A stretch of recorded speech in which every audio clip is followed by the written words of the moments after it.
Welcome to our YouTube channel the future nurse 24। দেখো, সরকারি nursing আবেদন 2025-এর যে আবেদন এখনও পর্যন্ত চলছে তার এক্সটেনশন ডেট কিন্তু 22 তারিখ পর্যন্ত, সেটা তোমরা অফিসিয়াল নোটিশে সবাই দেখেছো। এবং 3 তারিখের পরিবর্তে 22 তারিখ পর্যন্ত করা হয়েছে।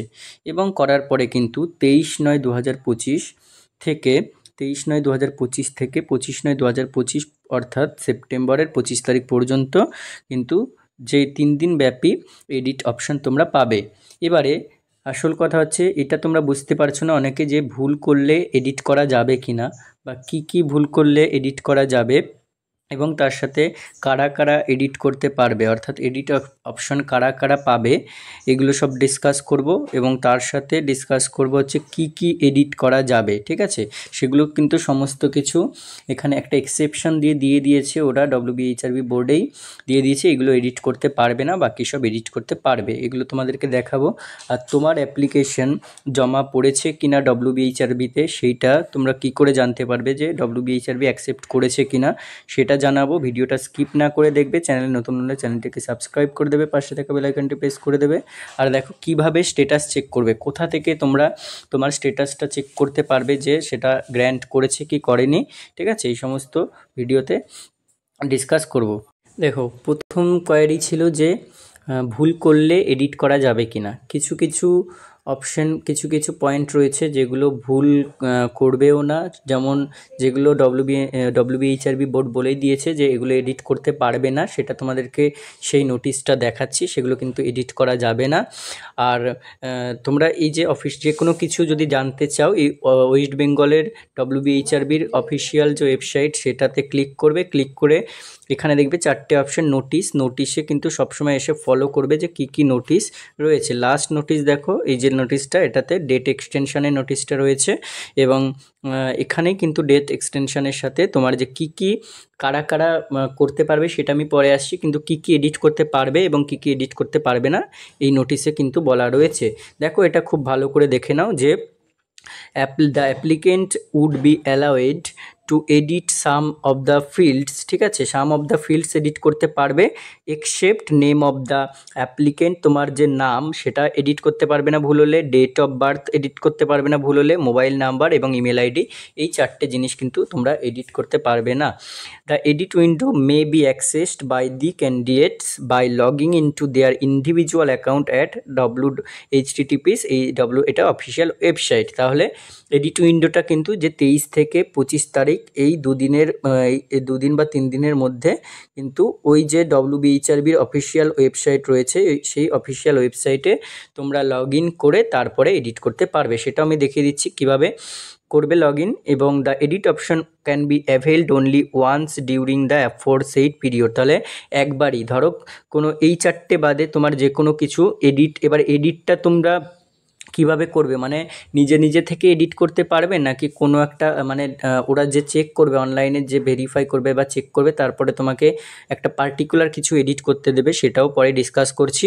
এবার যে কোনো কিছুই তোমরা যদি এডিট করো না কেন, সেটা কিন্তু অনলি ওয়ান্সই কিন্তু ধরো তোমার কোনো একটা ওরা কিছু একটা ডিটেক্ট করেছে যেটা ভুল বেরিয়েছে, সেটার একটা রিজন তোমাদের কাছে দিয়ে দেবে, যে কি রিজন নিচে লিখে দেবে। এবার সেটাকে তোমার যদি এডিট করতে বলে, তাহলে সেই এডিটটা কিন্তু ফাইনাল এডিট, তারপরে তুমি আর এডিট করতে পারবে না, এটা কিন্তু মাথায় রাখবে। এরপরে দেখো কোথা থেকে এডিটটা করবে। যখন 23 থেকে 25 তারিখ যে টাইম দেওয়া আছে, সেই টাইম থেকে যদি তোমরা এডিট করতে চাও, তাহলে এই যে অনলাইন অ্যাপ্লিকেশান রয়েছে, এই অনলাইন অ্যাপ্লিকেশানে এসে ক্লিক করবে। ক্লিক করার পরে তোমার সিম্পলি ওখানে বলেই দিয়েছে যে তোমাকে লগ ইন করে তারপরে এডিট করতে হবে। অ্যাপ্লাইড ফর, তুমি কিসের জন্য অ্যাপ্লাই করেছো, যারা বিএসসি বা পোস্ট বেসিক বিএসসি থেকে করেছো তারা সেটা এই যে নিচে যেটা আছে এটা অ্যাপ্লাই করবে, আর জিএনএম থেকে হলে এই স্ট্রিমটা অ্যাপ্লাই করবে। এরপরে তোমার মোবাইল নাম্বার দিয়ে দেবে, মোবাইল নাম্বার দেওয়ার পরে পাসওয়ার্ড দেবে, পাসওয়ার্ড দিয়ে সিম্পলি লগ ইন করে নেবে। লগ ইন করার পরে একটা ইন্টারফেস খুলবে, একটা পেজ খুলবে, সেখান থেকে তোমরা হচ্ছে যদি এডিট করতে দেয় কিছু, তাহলে সেখান থেকে এডিট করে নিতে পারবে। এখানে আমি একটা এক্সাম্পল দিয়ে দিই। ধরো তোমরা লগ ইন করলে ওই যে এখন যে 22 তারিখ পর্যন্ত ফর্ম ফিল আপ চলবে, সেই 22 তারিখ পর্যন্ত যাদের ফর্ম অলরেডি জমা পড়ে গেছে তারা স্টেটাস চেক করে নিতে পারবে তোমারটা ডব্লিউবিএইচআরবি বোর্ড সেটা অ্যাকসেপ্ট করেছে কিনা। আমি একটু পরেই দেখিয়ে দিচ্ছি কিভাবে স্টেটাস চেক করবে। ধরে নাও যারা প্রথম দিকে 13 আগস্টের দিকে যারা ফর্ম ফিল আপ শুরু করে দিয়েছো তাদেরটা কিন্তু অনলাইন ভেরিফিকেশান আশা করি শুরু হয়ে যেতে পারে। যে যারা আছে টেকনোলজিস্ট আছে তারা এটাকে ভেরিফাই করার পরে আশা করি 22 তারিখের মধ্যে, এই 13 আগস্ট থেকে 22 সেপ্টেম্বর, অনেকটা হিউজ টাইম, 1 মাস 9 দিন মতো টাইম। এর মধ্যে আশা করি যদি অনলাইন ভেরিফিকেশান হয়ে যাওয়ার পরে তোমার একটা স্টেটাস আছে, ওটা স্টেটাসটা বারে বারে চেক করবে। স্টেটাসটা যদি ওখানে তোমার দেখিয়ে দেয় যে তোমার স্টেটাসটাকে ওরা গ্র্যান্ট করেছে, তাহলে ওখানে লেখা থাকবে verification completed, status is granted, ঠিক আছে, বা তোমার ওখানে লেখা থাকবে ডব্লিউবিএইচআরবি অ্যাকসেপ্টেড ইউর স্টেটাস। তো এখানে স্টেটাসটা কী করে চেক করবে এটা আমি দেখিয়ে দিচ্ছি। আর যদি কিছু ওরা মিসড ম্যাচ পায়, যে কোনো কিছু একটা ইরিলিভেন্ট, ঠিক আছে, রিলিভেন্টের একটা ব্যাপার বুঝবে। রিলিভেন্ট মানে তোমার ধরো এইচএসে তোমার হচ্ছে যে জিএনএমের মার্কশিটের সাথে রেজিস্ট্রেশন, এটা রিলিভেন্ট, মার্কশিটের সাথে পাস সার্টিফিকেট, এগুলো রিলিভেন্ট ডকুমেন্টস, ঠিক আছে, এগুলোতে কোনো প্রবলেমস আশা করি ক্রিয়েট হবে না। ইরিলিভেন্ট বলতে কি বোঝায়, তুমি যদি তুমি হয়তো খেয়াল করনি, কিন্তু তুমি এইচএসের মার্কশিট আর এইচএসের যে পাস সার্টিফিকেট সেটার জায়গায় হয়তো জিএনএমের কোনো কিছু দিয়ে দিয়েছো, বা সাপোজ হচ্ছে তুমি কাস্ট সার্টিফিকেটের জায়গায় ডেট অফ বার্থের প্রুফ হিসেবে তুমি অ্যাড্রেস প্রুফ মানে হয়তো আধার কার্ড বা হয়তো হচ্ছে বার্থ সার্টিফিকেট দিয়ে দিয়েছো। এগুলো কিন্তু ইরিলিভেন্ট। এর ক্ষেত্রে ওরা একটা স্টেটাস তোমার বার করবে যে এটাকে তোমার এডিট অপশন দেবে। এটা কিন্তু একদমই ভেবে নয়, এটা কিন্তু রিজেক্ট করবে না, এটা তোমার রিজন দিয়ে দেবে, এডিট অপশন রিজন দেবে যে এটা মিসম্যাচড হয়েছে কিসের সাথে। ধরো তোমার কাস্ট সার্টিফিকেট প্রোভাইড করোনি তুমি, সেটা মিসম্যাচড লিখবে, মিসম্যাচড উইথ তোমার অ্যাড্রেস প্রুফ বা হচ্ছে বার্থ সার্টিফিকেট, এরকম মিসম্যাচ থাকবে। তারপর তোমাকে এবার এডিট তোমরা কি করতে পারবে, ওখানে অপশন ছিল যে তোমরা কি এডিট করতে পারবে। হয়তো ওরা এডিট অপশন ওরা স্টেটাসটাই দিয়ে দিল, তোমাকে শুধু এইটা এডিট করতে হবে, তাহলে কিন্তু তুমি ওই হয়তো ভুল করে কাস্ট সার্টিফিকেটের জায়গায় বার্থ সার্টিফিকেট দিয়েছো, সেইটাকে তোমরা এডিট করে নেবে, সেইটাকে ওর জায়গায় ওই পিডিএফটা দিয়ে দেবে। তাহলেই আশা করি ওরা যদি আর কিছু মন্তব্য মানে আর কিছু ওরা রিজন না দেয় যে বাকিগুলো ঠিক আছে, শুধু ওরা এডিট করবে, তাহলে কিন্তু তোমরা মানে নিজে থেকে বা পাকামি করে বা করে ওটা তোমরা আদার্স কিছু চেঞ্জ করবে না। ওরা যেটা এডিট অপশান বলবে সেটাই চেক করবে বা এডিট করবে। এরপরে ধরে রাখো তোমার যে স্টেটাসটা তুমি 22 তারিখ, 23 তারিখ, 24 তারিখ পর্যন্ত চেক করার পরে তুমি জানতে পারবে যে তোমার আদৌ এডিট করতে হবে কিনা। ধরে রাখো 22 তারিখ যদি পেরিয়ে যায়, অ্যাপ্লিকেশন ক্লোজড হয়ে যাবে, একটা নির্দিষ্ট টাইম আছে। তো 23 তারিখ থেকে 25 তারিখের মধ্যে তুমি তোমার 23 তারিখে একবার স্টেটাসটা চেক করবে। চেক করার পরে যদি দেখো ওখানে কোনো রিজন নেই, মানে কোনো এডিট অপশনের রিজন, বা তোমাকে ইমেল ওটিপিও চেক করবে যেখানে তুমি ইমেল দিয়েছো, কোনো রিজন নেই, তাহলে তোমার কি করবে, তাহলে তুমি ওখানে লেখায় থাকবে your application will be submit বলে লেখা থাকবে, ঠিক আছে, submitted and accepted by WBHRB এরকম বলে লেখা থাকবে, ঠিক আছে। চলো এবার একটু লগ ইন করে দেখিয়ে দিই তোমাদের কোথা থেকে স্টেটাসটা চেক করতে পারবে। দেখো তোমরা লগ ইন করার পরে এরকম একটা পেজ খুলবে, সেখানে তোমার কটা পয়েন্ট থাকবে দেখে নাও। একটা হোম থাকবে, একটা হচ্ছে স্টেটাস রিপোর্ট থাকবে, আর একটা হচ্ছে ওয়েলকাম দিয়ে তোমার নাম লেখা থাকবে, আর এখানে লগ আউট থাকবে। তো এইটা যে পেজটা খুলবে সেটা হচ্ছে তোমার হোম পেজে তুমি সমস্ত কিছু মিলিয়ে নেবে, আবারও চেক করে নেবে যে সমস্ত কিছু ঠিক আছে কিনা, তোমার এই যে ফর্মটা এখানে ঠিক আছে কিনা, নিজে অর্থাৎ ডকুমেন্টসগুলো কিন্তু ভালো করে দেখে নেবে, যেখানে এইচএসের তুমি দিয়েছো, যেখানে জিএনএমের দিয়েছো, যেখানে রেজিস্ট্রেশন দিয়েছো বা বিএসসি দিয়েছো, তারপরে যেখানে হচ্ছে তোমার অ্যাড্রেস প্রুফ দিয়েছো, যেখানে তুমি ফটো সিগনেচার দিয়েছো, তারপরে যেখানে তুমি হচ্ছে যদি কাস্ট সার্টিফিকেট থাকে কাস্ট সার্টিফিকেট দিয়েছো, তারপরে যেখানে হচ্ছে তোমার যে মার্কশিট সমস্ত দিয়েছো, ওগুলো দেখে নেবে। দেখে নেওয়ার পরে মানে ডকুমেন্টসগুলো ঠিকঠাক আছে কিনা, ইরিলিভেন্ট যেন কিছু না হয়, তাহলে তুমি সেইটা যদি তোমার ইরিলেভেন্ট হয় তাহলে ওরা সেটাকে হয়তো স্ট্যাটাসটা দেখবে, দিয়ে যেই ভেরিফাই করছে তখন সেটাকে রিজেক্ট স্ট্যাটাস বলে লিখে দেবে। এই যে স্ট্যাটাস চেক করবে, স্ট্যাটাস রিপোর্ট করবে, সেখানে কিন্তু ওরা রিজেক্ট বলে ওটার কজ দিয়ে দেবে, সেইটাকে তুমি এডিট করতে পারবে।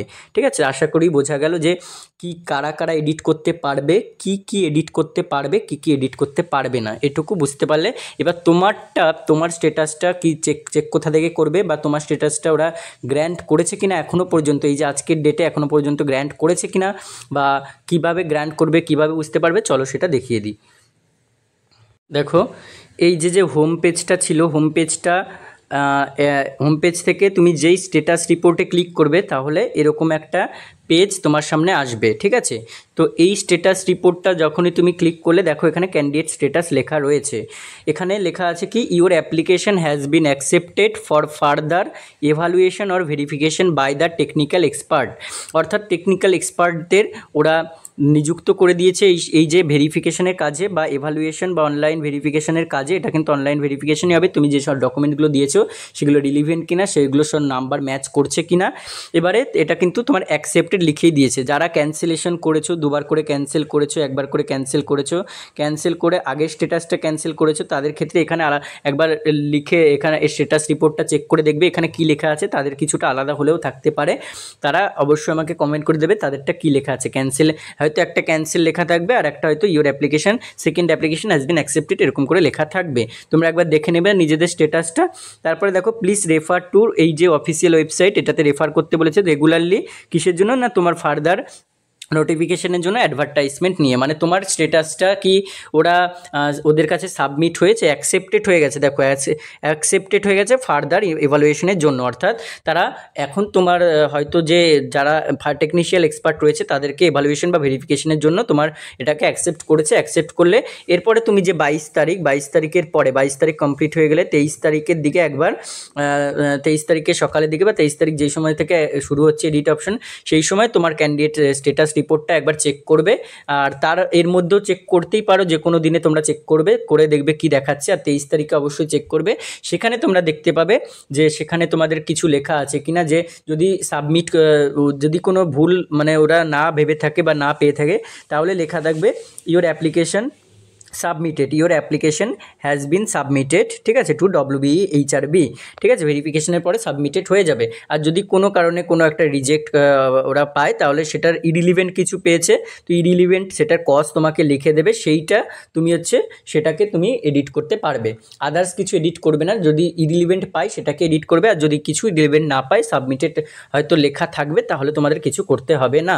ঠিক আছে, তাহলে আশা করি তোমার স্ট্যাটাসটা কিভাবে চেক করবে জানাতে পারলাম, এবং স্ট্যাটাসটা চেক করার পরে তাদের কাছে সাবমিট হয়েছে কিনা, অ্যাকসেপ্টেড হয়েছে কিনা সেটাও জানাতে পারলাম। এরপরে দেখো আরও একটা সেকশন রয়েছে, ওয়েলকাম সেকশন।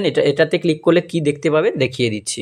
দেখো, এই যে ওয়েলকাম বলে যে এখানে তোমার নাম লেখা থাকবে, পাশে যে যার নাম লেখা থাকবে, সেখানে তুমি পেজটা ওপেন করলে ক্যান্ডিডেট প্রোফাইল, তোমার প্রোফাইল খুলে যাবে। খুলে যাওয়ার পর তোমার ফুল নেম এখানে লেখা থাকবে, তারপরে তোমার মোবাইল নাম্বার, তুমি যেটা দিয়ে লগ ইন করেছো, তুমি যদি ভুলেও যাও তাহলে তুমি এখান থেকে দেখে নিতে পারবে তোমার মোবাইল নাম্বার এবং ইমেল আইডি কোনটা দেওয়া আছে।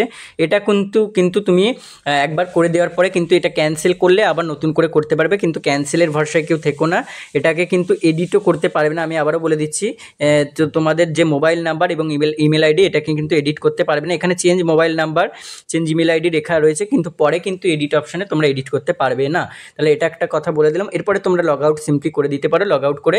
আর যখন এডিট অপশান দেবে তখন কিন্তু এভাবে আবার ওই যে ওয়েবসাইটে এসে ওখানে GNM BSc পোস্ট BSc যা সিলেক্ট করে তারপরে মোবাইল নাম্বার আর পাসওয়ার্ড দিয়ে তোমরা লগ ইন করে কিন্তু এডিট করতে পারবে।